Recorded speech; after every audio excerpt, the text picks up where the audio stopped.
Catus Maximus here, this time with a vintage, real vintage. This ratchet is anywhere from 70 to near 100 years old. It's a little newer than the patent. It does have a patent, very early patent number, 1,900,000, very early patent. That patent doesn't have to do with the pear head or even the odd pass-through design. It has to do with the fact that it is a permanently assembled ratchet. I guess they felt that if the ratchet had a problem or a failure, that they'd rather just replace a ratchet. That being the trade-off to having one that just doesn't have any screws or fasteners or rivets that can possibly ever get loose or cause you any problems. It does mean it's relatively sealed, actually pretty well, except for, we can see, well, you can't see, there we go, there's a little hole that says oil for oiling it. Extremely coarse tooth. We can see how coarse these teeth are here.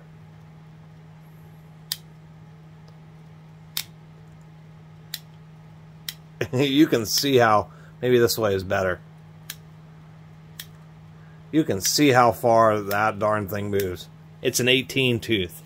In the old days, who needs fine teeth? Just make them coarse and burly. There is one portion where they swaged the I guess the ratchet pawl over with to hold the sheet metal lever. I don't know if this lever was actually curved over like this or if it was straight and then just over the years has been pounded over, but it actually reverses just fine. Not super tight, but relatively tight. Back to how they assembled it, they actually put, you know, in the old days, they didn't machine out the ratchet bodies. It was actually cheaper for them to just forge it and then just use broaches and to actually have two plates. And so what they've done is, you can see how it's curved over. They assemble the ratchet and they have a special press and a special die that just comes down and actually rolls over this edge right over the plates. And it actually makes a really tight seal around the outside edge of the plates, and obviously it can't become disassembled.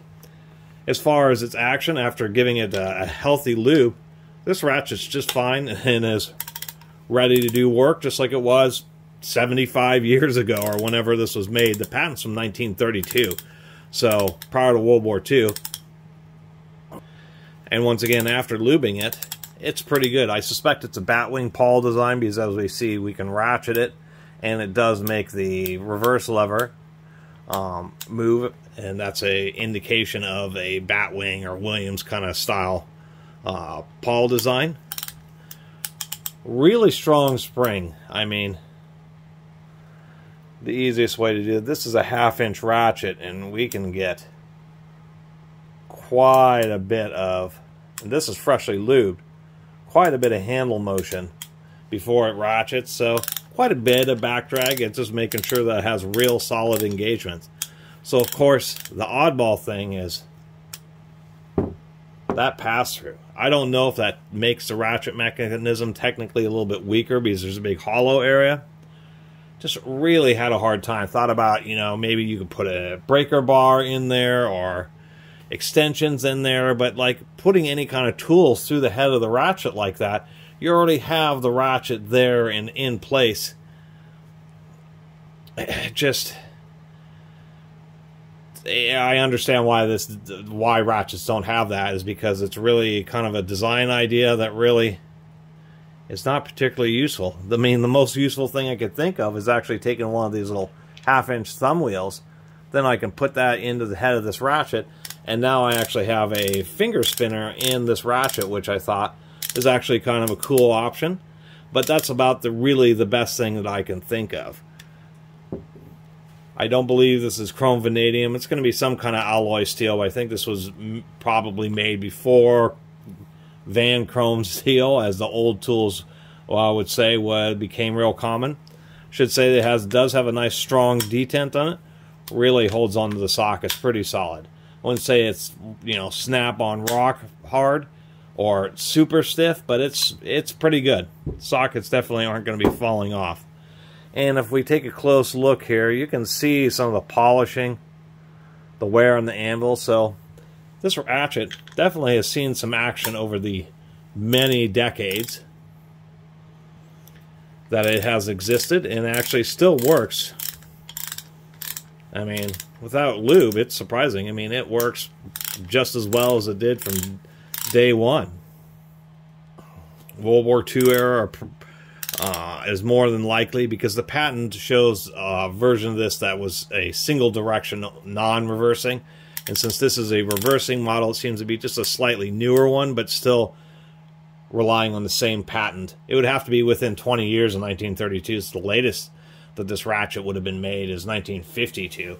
So I suspect this is a World War II era ratchet, and just has an interesting pass-through anvil that, when you really think about it, just isn't as useful as it is more of a novelty item. And once again, now I understand why ratchets just don't have that option. It just doesn't make any sense, and may actually contribute to making the gear just a slightly bit weaker, just because there's a big hollow. I'm not sure if that's true, but I wouldn't be surprised if it were true. Other than that, besides being 18 teeth and having to swing the handle this far, I mean, that's pretty far. To do 90 degrees, we go 1, 2, 3, 4, 5, I guess 6 in that situation. So this probably wouldn't be the best ratchet to you work on a 2023 Audi or other hard to work on cars where you just need something finer than 18 teeth. But I still just like kind of the coarse action. Don't mind the handle, nice and straight.